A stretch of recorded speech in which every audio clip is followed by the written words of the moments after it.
अर्धा तासातच द्या पैसे, आताच द्या, लगेच दे असं. 80 970 1714 अजय पाटील. अजून कोण होतं रे? त्यांच्यासोबत ते होते ना, ते तुमच्या कार्यालयात डिवाइस कार्यालयात ते आमच्या कार्यालयात.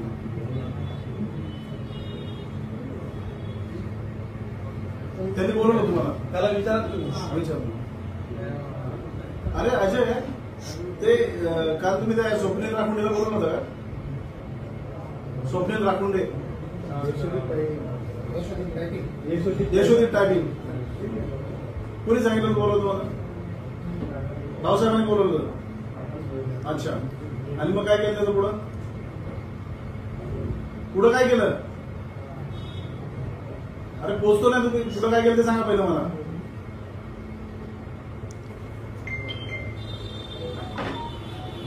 तपासात चेंजेस झाल्याकडे आपल्याकडे नाही तपास. मला माहिती कोणाकडे तपास. तुम्ही आता याची जी फिर्याद आहे त्याच्याकडनं खंडणी वसूल झालेली आहे, त्याने 1,20,000 रुपये दिलेले आहे, याची फिर्याद आपल्याला नोंदवायची. चला घ्या स्टेटमेंट, चला करा पटापट टाईप चालू कर. बस आणि किती पोलीस आले तुझ्याकडे? 2 ते 3. अजून कोणी होतं का? चला घ्या दोघांचे नाव. तुमच्या पोलिसांचं नाव काय साहेब? मी तुम्हाला सांगितलं हे सगळं मला काहीच माहित नाही. त्या आगीच्या प्रकरणामध्ये त्या 5 लाख रुपयाची मागणी केली. कोणी? तुमच्या त्या देवळीचा जो कॉन्स्टेबल आहे, त्या सगळ्यांना एसीबी वाले वाचले त्या दिवशी. सर ते आमदार साहेब आले पोलीस स्टेशनला काल. त्या केसमध्ये कोणी 1,20,000 रुपये घेतले त्या ह्याच्यात. आपल्या रेप ते आहे ना, अड्रेस घेतले त्या टायपिंग वाल्याकडे.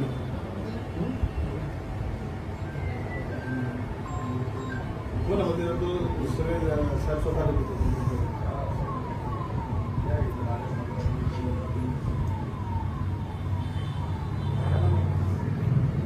फिर्यादीकडनं नाही, आरोपीकडनं नाही, दुसराच माणूस आहे त्याच्याकडनं. या सगळे बाकी बाहेर 5 लाख मागितले.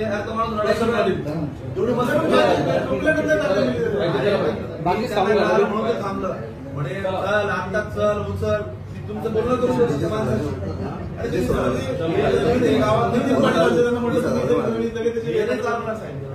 असं नाही ना साहेब. एकच प्रकार नाही, काही घटना घडू द्या, गाडीला धक्का लागला तरी पोलिस पैसे घ्यायला लागले. गाव वेगळं काय लाभ आहे या गावामध्ये?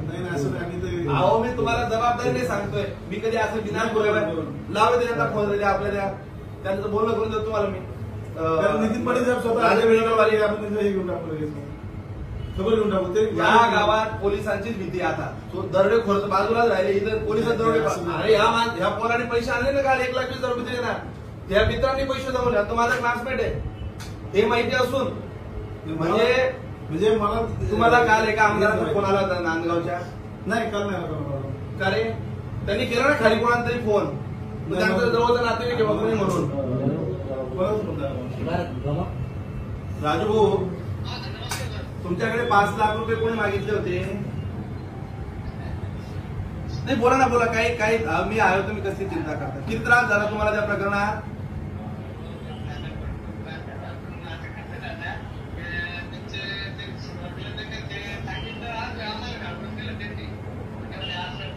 त्याला या तुम्ही तुमचा एक अर्ज घेतो फक्त मी. हे सगळ्या पोलिसांना आणला इथून, हे ज्यांना मस्ती आली ना, हे पोलिसांना सांगितलं. अहो ते राहू द्या कुठली साहेब, मला काय तिथं काही, मी असं कोणाची बाजू नाही घेत कोणाची. आणि काय झालं 5 लाख किती रुपये मागितले तुमच्याकडे? किती दिले?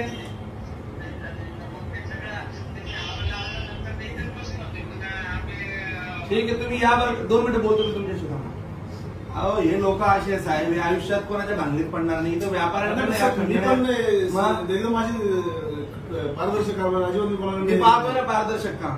काय बोलतात तुम्ही? प्रत्येक घटनेत एक गाडीचा धक्का, मी माणसं उभे करतो तुमच्या समोर, हे नाही सहन होणार या गावात. आणि तुम्हाला सांगतो काही गोष्टी या अपेक्षित नाही त्या गावात. इथं वेश्या व्यवसाय चालतो. काल माझ्या घरी महिला आल्या. मी कालपासून या विषयावर परेशान आहे. मी डीजी मॅडमांची भेट घेतली की काय चाललंय बाईक सगळं. या पोलीस स्टेशनच्या बाजूला लॉजेसवर तुम्हाला 10 वेळेस सांगितलं मी, तिथं वेस्टला व्यवसाय चालतं. तुम्ही बघता काय 100 फुटावर तुमचे व्यवसाय चालू आहेत. तुमच्याकडनं होत नसेल तर कसं काय थांबायचं आम्ही. आणि मला घरी आल्यात बाया सांगायला महिला, त्या महिलेला फोन लावले त्या आपल्या याच्या बाईला, हा त्या बाईला फोन आणि महिला तक्रारी करता आमच्याकडे. बरोबर झाला. पण ते त्याच्यामध्ये अशी हे आहे प्रॉब्लेम की ते थांबले होतं जोडाल तुम्ही त्यांना कसं काय प्रॉब्लेम आहे. नाही आता ते जे स्वतंत्र पुरुष 18 वर्षाचे पुरुष स्त्री आहेत आपण त्यांना कारवाई नाही करू शकत. कोण म्हणे नाही वेश्या व्यवसाय कसं काय करू शकतो. वेश्या व्यवसाय आपण प्रूव्ह करणं आवड होतं त्याच्यामध्ये. अहो तुम्ही साहेब मग तुम्ही तर आता नाही मी कारवाई करून आज सगळ्यात माझं पोलिसांना चर्चा झाली की आपण आज एक पिटाची केस करू. मी परवापासून इतका व्यथित झालो या सगळ्या प्रकरणामुळे. बरोबर. आमदाराच्या घरी महिला यायला लागल्या. काय चाललं गावात या आणि पोलिसांना गुन्हे दाखल करा. याच्यामध्ये जे असतील त्यांच्यावर खंडणीचा गुन्हा दाखल होईल आणि त्यांना मला आजच्या आज अटक पाहिजे. त्या पोलिसांना बोलवा तुम्ही इथं पहिले बोलवा आणि नाही पहिले त्या पोलिसांना बोलवा जे त्यांना अटक पाहिजे नाही मला. जर अटक नाही झाली तिथून जात नाही. कोणी उत्तर केले सगळं आणि कोणी सांगितलं तुम्हाला ऐकायचंय की तुम्हाला महिला काय सांगतात ते. नाही बरोबर सर असं ते मान्य करतो पण ते मी करतो काय पाहिजे हे असं नाही चालणार ना साहेब. अहो छोटे तो राजा मेडिकल वाला इतका सरळ माणूस आहे साहेब. आयुष्यात कोणाच्या भांगडीतनं पडणारे लोक. रडायची वेळ आली त्या माणसाला. मी कुठे होतो त्या दिवशी याला जम्मू काश्मीरला. त्या दिवशीची घटना वाटतं ती. बँगलोरला होतं जम्मू काश्मीरला. हा ते म्हणतो की मला 5 लाख रुपये मागतोय तो प्रशांत पाटील तो कॉन्स्टेबल. एवढी मस्ती पोलिसांची 5-5 लाख. अरे ह्या पोराकडून 1,20,000 रुपये घेतले. 3 लाख रुपये काय सांगितलं 10 वाजेपर्यंत पैसे नाही दिले तू विचारच कर तुझा. हे तर म्हणजे आयटच झाली आता एकदम. अरे पुढे येतो अशा पाटील कोणी पैसे देतील बघा ना.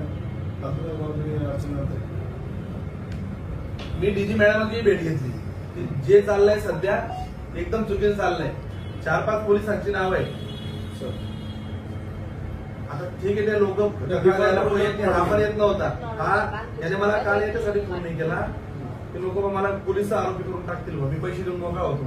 काय संबंध साहेब त्याचा. आता मला सांगा तुमचे 100 कर्मचारी किंवा माझ्याकडे 50 कर्मचारी किंवा आता रिलायन्स इंडस्ट्रीज मध्ये 1000 कर्मचारी आहेत. तेवढे मोठे ऑफिस असेल. एखाद्या प्रकारामध्ये कुठे कुणी इतक्या कर्मचाऱ्यांनी कुणी वाईट प्रकार केला असता आपण इथल्या एखाद्या नाव आमचं खरं म्हणून नाही त्या कर्मचाऱ्याने जर वाईट प्रकार केला एखादा म्हणजे माझ्याकडे 50 कर्मचारी आणि उद्या उठून एखादं कोणी काही चुकीचं काम केलं माझा काय दोष त्याचा. तेव्हा त्याच्याकडे कामाला आहे. अहो ती एवढी रेप्युटेड फर्म आहे. आम्ही लहानपणापासून ओळखल्या पोरांना. यार गुले साहेब पुढे बोला की त्याला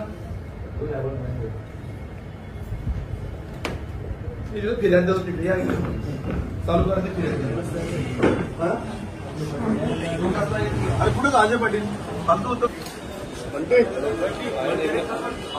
चालू करा ते फिर्याद कोण घेतं तुमची याची. बस बस मी पण बाकीचे बाहेर आम्हाला बाकीचे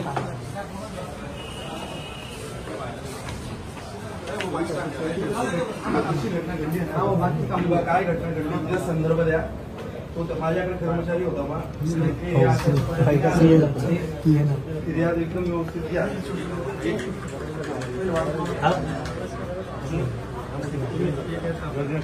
साधी खुर्ची घेऊन साधी खुर्ची साधी घे.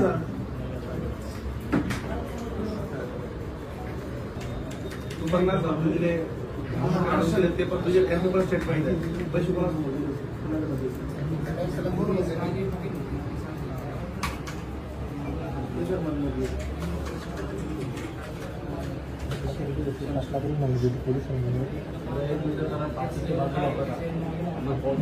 सांग ना मग तुझं नाव सांग.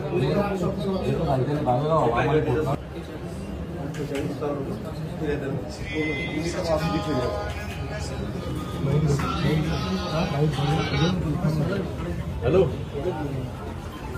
हा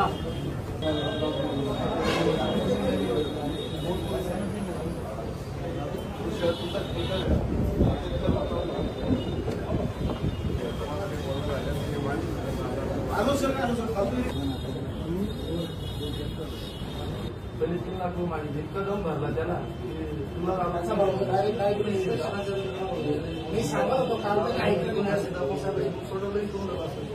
पण विशेष काही नाही ना.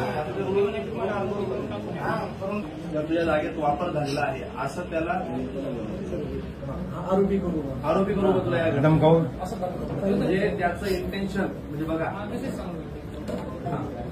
आणि कायद्यात पण बसलं पाहिजे ना. पैसे मागायचं कारण काय तर तो कर्मचारी जी फिर्याद दाखल झाली 2 दिवसापूर्वी तुझ्याकडे कामाला होता आणि म्हणून तुला आम्ही आरोपी करू तपासा. अरे हो पण हे ते दोघं पोलीस सोबत होते ना. हा बस मग दोघांमध्ये अरे बाबा पैसे तसं नसतं ते.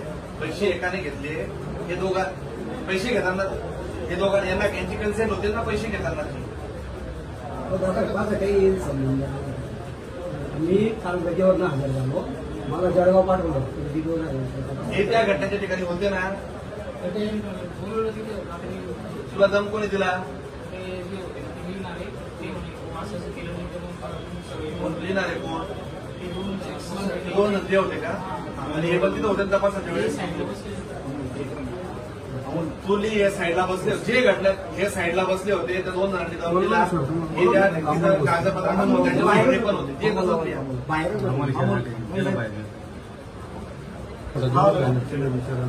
अरे हा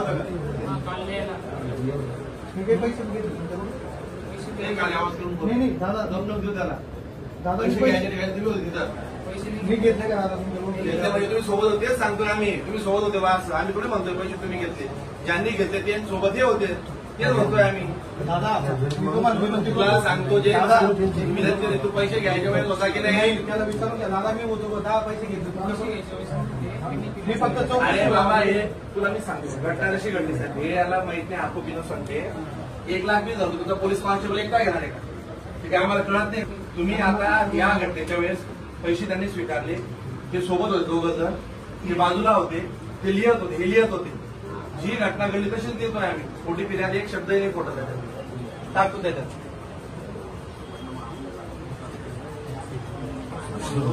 ते होते तिथे घटनेच्या ठिकाणी. दादा मी फक्त पैसे तू घेतले असं तुम्ही म्हणत नाही आम्ही म्हणत नाही. दादा माझ्या रोल नाही नव्हता. ते बघू ना आपण आता 1,20,000 मध्ये मी फक्त काय चौकशीला मी त्यांची नोटीस काढली मला म्हणजे याला मध्ये याला सोडू नका म्हणजे अटक करायची तुम्हाला यांना सगळ्यांना. मी आणणार नाही इथून. मला सगळे अटकेत लागतील. दादा माझं नुकसान होऊन जाईल ना. मी तुझ्याकडून 1 रुपया त्याचं नुकसान झालं तेव्हा पैसे मागून आलेले लोकांकडून ज्याने घेतले असेल तर पण माझं नुकसान होऊन जाईल ना दादा. पैसे घेताना तू बाजूला होता तिथं. दादा मी पैसे घेतले मी म्हणजे मागितले कॉल लोकेशन डिटेल्स असतील तर येतील. दादा मी जर घेतला असतील ना मी 100% तुझी तो खोटी त्याला फिर्याद 1 देत रुपया नाही. सुद्धा बोललो नाही दादा. फिर्याद देतोय तो.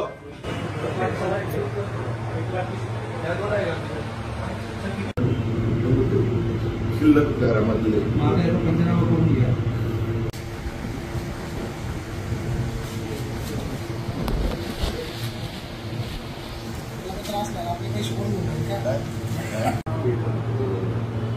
एका अल्पवयीन मुलीने पोस्को अंतर्गत गुन्हा दाखल केला होता. त्या गुन्ह्यामध्ये काही ठिकाणी त्या मुलीला नेण्यात आलं होतं. अशा दृष्टिकोनातून तो जो आरोपी एका ठिकाणी काम करत होता त्या टायपिंग इन्स्टिट्यूटच्या मालकाला पोलिसांनी ताब्यात घेतलं आणि त्याला हा कर्मचारी तुझ्याकडे काम करतो आहे. ती मुलगी इथं टायपिंग क्लासेससाठी पण आलेली आहे. म्हणून ज्या जागेत गुन्हा घडला त्या जागेचे मालक म्हणजे त्या टायपिंग संचालकाची आई 70-75 वर्षाची महिला तिच्यावर तुझ्या भावावर आणि तुमच्या सगळ्या परिवारावर गुन्हे दाखल होतील असा दम दावून भीती निर्माण केली.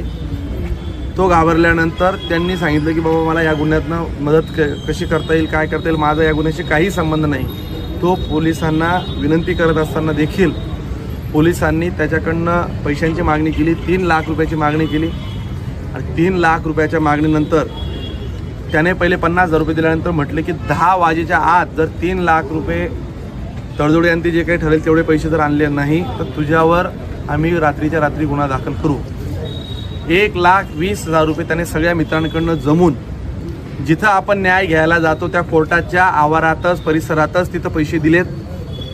ज्या पोलिसांकडे न्याय मागायला जातो त्यांनीच त्यांच्याकडे खंडणी वसूल केली आणि त्या पोलिसाने 1,20,000 रुपये त्याच्याकडे खंडणी स्वरूपात घेतले. ही घटना तिरंगा यात्रेच्या निमित्ताने सगळे जमले असताना मला माझ्या काही जवळच्या सहकाऱ्यांनी ही घटना सांगितली की असा असा प्रकार घडला. 1,20,000 रुपये जमवून देण्यासाठी त्याने ज्या मित्रांकडनं पैसे घेतले त्याच्यामुळे तो कानावर माझ्या आल्या. मी या प्रकरणाची सर्व वस्तुस्थिती तपासून घेतली. नंतर असं लक्षात आलं की पोलिसांनी यामध्ये त्याला खंडणी वसूल करून त्याला त्रास दिलेला आहे. मी स्वतः पोलीस स्टेशनला त्यांना घेऊन आलो. 4 तासापासून पोलीस स्टेशनला बसलो आणि आत्ता त्या पोलिसावर गुन्हा दाखल करायला सांगितलं. फिर्यादही दिली. ज्या पोलिसांकडे आपण न्याय मागतो, जे पोलिस आम्हाला शेल्टर देतील, तर त्याच पोलिसांकडनं जर अशी भीती निर्माण व्हायला लागली तर हे योग्य नाही. चाळीसगावमध्ये मी कायम सांगतो, सर्वसामान्य लोकांना, वेठीधाऱ्यांना बिलकुल सोडलं जाणार नाही. चुकीच्या प्रवृत्तींना तो कोणीही असू द्या, कितीही मोठा असू द्या, चुकीला माफी नाही. जे पोलिस याच्यामध्ये इन्व्हॉल्व असतील तो एका वरिष्ठ अधिकाऱ्याकडे आता तपासही दिला जाईल. त्या पोलिसांनाही मी अटक करायला सांगितली आहे आणि 1,20,000 रुपये जी मागणी झाली होती, जे पैसे दिले होते ते देखील DYSPंनी हस्तगत केले. स्वतः जाऊन त्याच्या घराची झडती घेतली. 1,20,000 रुपये देखील मिळून आले आहेत. आता त्याचाही पंचनामा होतोय. मी आपल्या माध्यमातून या चाळीसगावकरांना सगळ्यांना विनंती करेल, प्रशासनातून जर आपल्याला कधी काही त्रास होत असेल, चुकीच्या मार्गाने आपल्याला कोणी ब्लॅकमेल करत असेल, चुकीच्या पद्धतीने जर आपल्याला काही त्रास होत असेल, तर जर तुम्हाला पोलिसांकडनं जर न्याय मिळत नसेल असं जर तुमच्या मनात येत असेल तर मंगेश चव्हाण म्हणून तुमच्या पाठीमागे कायम उभा राहील. IG सरांशी या विषयावर बोलणार आहे. असे प्रकार यापुढे बिलकुल खपून घेतले जाणार नाही. त्यांनी मला आश्वस्त केलं आहे. ॲडिशनल SP मॅडमांनी सांगितलं 15 दिवसापर्यंत आम्ही हे सगळं स्ट्रीमलाईन करू. सगळ्या पोलिसांना या संदर्भात सूचना देऊ. मी त्यांच्याकडनं अपेक्षाही व्यक्त करतो की हे पोलीस प्रशासनातला भाग सुटेल. परंतु प्रश्न असा निर्माण झाला आहे की 1,20,000 रुपयापर्यंतची लाच एक पोलीस कॉन्स्टेबल मागतोय. यामध्ये अजून काही मोठे अधिकारी आहेत का हे देखील मी त्यांना तपासायला सांगितलं.